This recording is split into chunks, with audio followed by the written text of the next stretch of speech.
Où s'arrête l'humour et où commence le militantisme politique? Écoutez, franchement, c'est assez facile de voir la frontière, hein, si vous me permettez. Jérémy Patrier-Létus, hier en commission d'enquête parlementaire, a parlé de Merwan Ben-Lazar et de Charline Vanhoenacker. Compte tenu des chroniques récentes de Merwan Ben-Lazar et de Charline Vanhoenacker sur France Inter, qui ont suscité l'émoi d'une partie des Français, je proposerai aux rapporteurs et au bureau de la commission que nous puissions mener des auditions pour répondre à une question difficile: où s'arrête l'humour et où commence le militantisme politique? Ce qui est difficile, c'est pas de le voir, parce que tout le monde le voit, tout le monde le comprend. Ce qui est difficile, c'est de le formaliser. C'est cela, parce que après, les uns et les autres vont dire mais non, c'est de l'humour, vous n'avez pas compris, etc. Mais tout le monde comprend, et notre ami ce matin, Laurent Tessier, était d'une efficacité redoutable, parce que tout simplement, il montrait à écouter. Donc écoutez par exemple le 7 janvier sur France Inter, ce que dit Merwan Ben-Lazar. Mettre un facho au micro, c'est légitimer ses idées. À quel moment c'est devenu une bonne chose de recevoir tout le monde? Dans les médias belges francophones, il y a ce qu'on appelle le cordon sanitaire. Pas de parole donnée à l'extrême droite. On devrait s'en inspirer, c'est ça que je veux dire. Bon, ça, il a le droit de le dire d'ailleurs, mais c'est pas de l'humour. Mais c'est un édito. C'est un édito. C'est un édito. Bah oui. Non, mais surtout que le cordon sanitaire, il devrait plutôt s'appliquer à cet individu-là qui tient des propos misogynes absolument abjects. En plus, et qu'on a rapporté d'ailleurs, parce qu'il a un gros avait CV. exhumé ce qu'il avait dit sur les réseaux sociaux, et notamment sur les femmes qui devaient rester à la maison et qui devaient à la être cuisine, soumises, sinon elle serait etc. grosse. Sinon, elle serait grosse. Bon, Merwan Ben-Lazar, il est quand même sur France Inter. Écoutez ce qu'il disait il y a quelques mois. Avant, les flics, quand ils tuaient des jeunes, ils avaient des problèmes. Et aujourd'hui, les flics, quand ils tuent des jeunes, ils ont des cagnottes. Donc, il faut adapter le scénario, il faut qu'il y ait une suite. Alors là, on peut considérer qu'il veut faire de l'humour. Il y a une tentative d'humour. Exactement. On va être le plus honnête possible. Ça ne me fait pas rire, mais on peut C'est un discours politique. C'est un discours politique. On peut considérer précisément que cette phrase-là, il joue sur le mot cagnotte, etc. Il veut faire rire, mais c'est quand toutes les vannes ont la même couleur, c'est ça le problème. Écoutez, moi, ce qui me fascine... Vous connaissez, moi j'essaye toujours d'être le plus honnête intellectuellement. Moi, ce qui me fascine facile avec vous. Mais vraiment, c'est que Gauthier Lebray. la gauche a l'impression d'être neutre. Oui. Et a l'impression que la droite est orientée. Vous voyez ce que je veux dire? Un humoriste de gauche qui fait que des blagues de gauche, voire d'extrême gauche, il a l'impression de faire de l'humour neutre. Mais non, c'est pas politique, c'est neutre. Et c'est la droite qui est orientée. Je trouve ça fascinant. Et quand t'es de gauche, t'es neutre. Quand t'es de droite, t'es orienté. C'est extraordinaire. Écoutez, alors là, en revanche, l'extrait que vous allez entendre ne souffre d'aucune interprétation possible. Jordan Bardella a un vrai métier, il est raciste professionnel. Bon, bah là, il est raciste professionnel, il a un vrai métier. Bon, bah, c'est une déclaration politique. Mais quand on a le CV de cet homme-là, faut oser. Hein. Quand on a le CV de Merwan Ben-Lazar, faut oser. Parce qu'il s'est fait virer de cet avou quand même.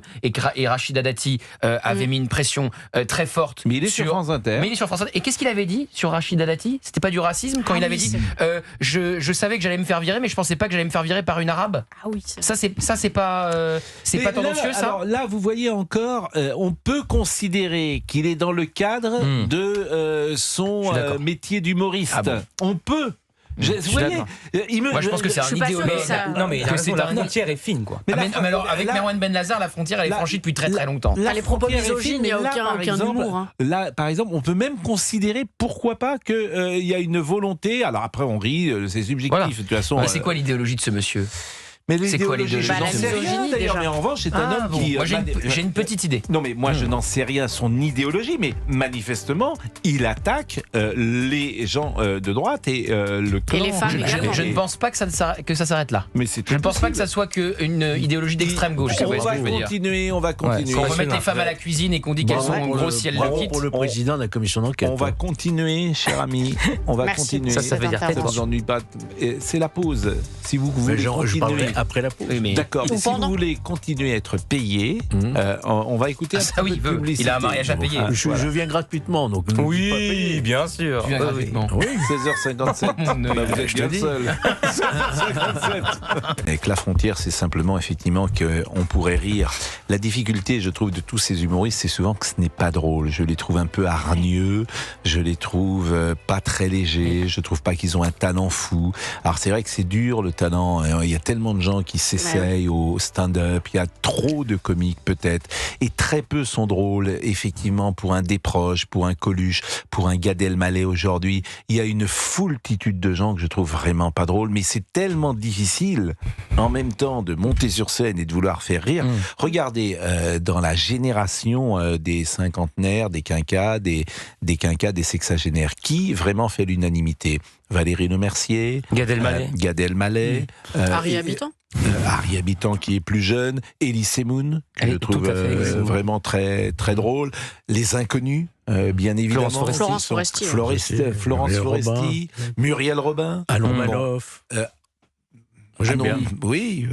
Elle a une carrière reconnue.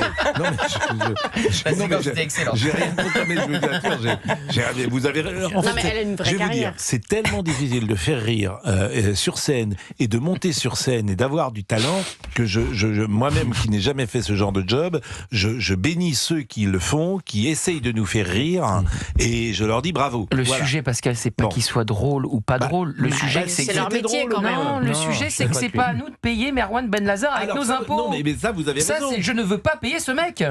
D'abord, vous dites pas ce mec, vous dites ce monsieur.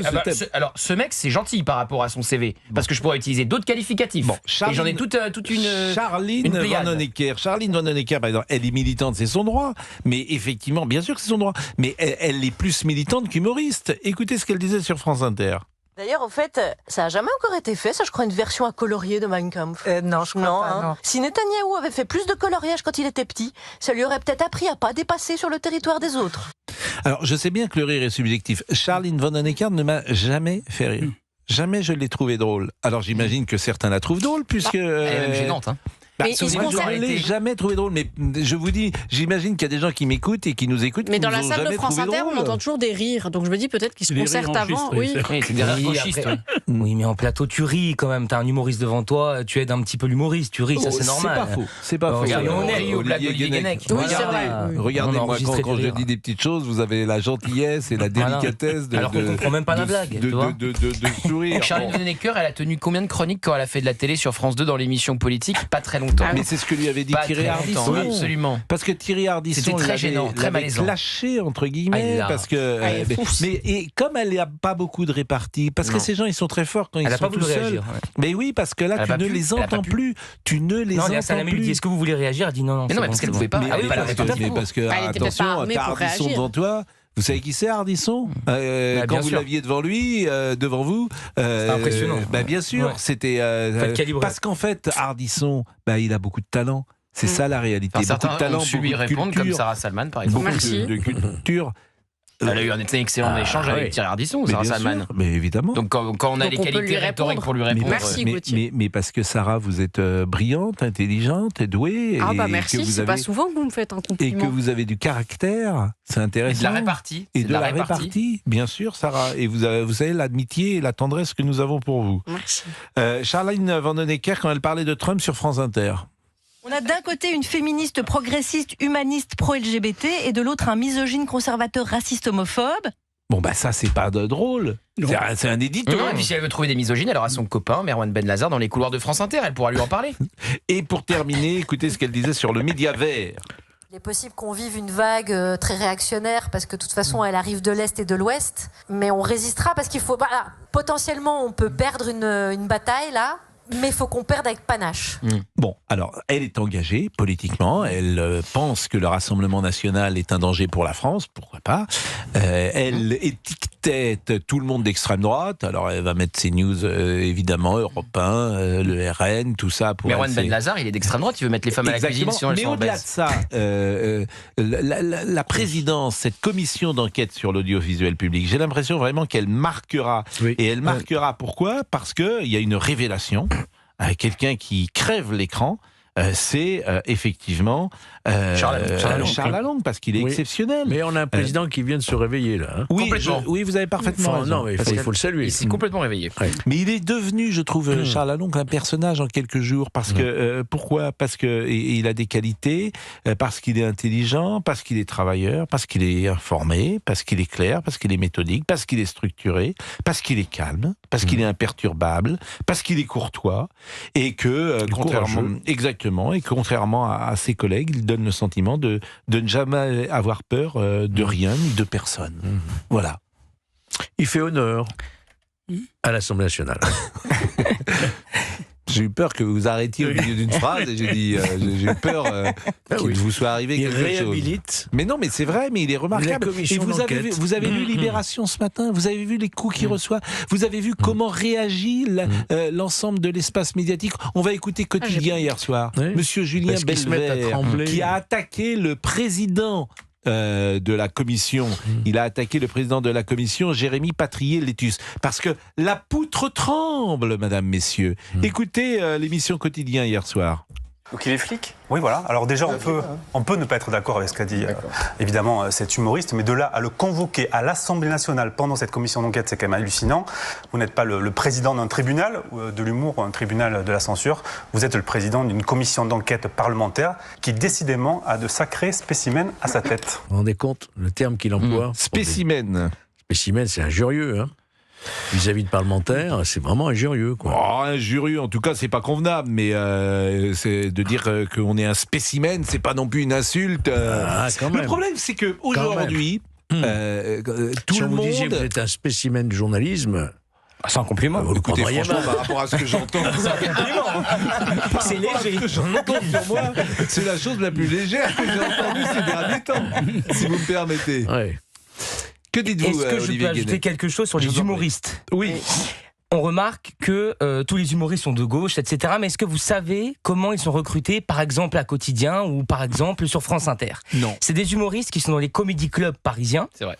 dans lesquels tu ne peux pas faire de vannes sur les personnalités de gauche, c'est des vannes tout le temps sur les personnalités de droite, c'est un humour qui est toujours le même, et je sais parce que moi j'y suis allé longtemps dans les comédie clubs, j'aimais bien ça, sauf que les vannes toujours sur les mêmes personnes, sur Zemmour, sur Le Pen, moi ça m'a lassé donc j'ai arrêté d'y aller. Mais ces humoristes ensuite, ils filment leur passage, ça finit sur les réseaux, et les chaînes de télé ou les radios les recrutent comme ça. Donc ils ont tous le même humour qui donc moi, ensuite il y en a un, c'est se la place comprend de la- facilement. pas loin Ouais. de la place de la République où ils viennent tester leurs blagues. Et bah voilà, dans on va pas le citer. Oui, mais voilà. là, les médias nous montrent une jeunesse, et moi, il se trouve que je connais une autre jeunesse. Je connais des jeunes qui sont pas du tout comme ça. Je connais des jeunes qui sont très différents, et cette jeunesse-là, on ne Qui la osent montre vanner jamais. sur les personnalités de gauche, par exemple. Mais Moi, j'en connais pas. Alors, je parle pas forcément bah des oui. humoristes, mais ce que je veux vous dire, c'est que les médias nous montrent une certaine jeunesse toujours et tout le temps, et que moi, j'en croise une autre. Bien sûr. C'est tout Ouais, ce que mais je elle est veux pas dire. sur scène. Gauthier Lebret, d'ailleurs, incarne ça.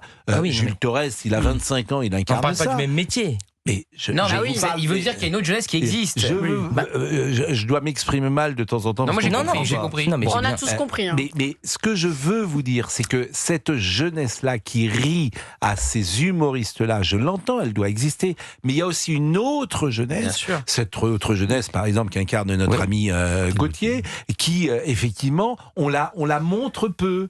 On l'expose peu. Jules Torres, il a 25 ans, 26 je crois. depuis la semaine 26 dernière. ans.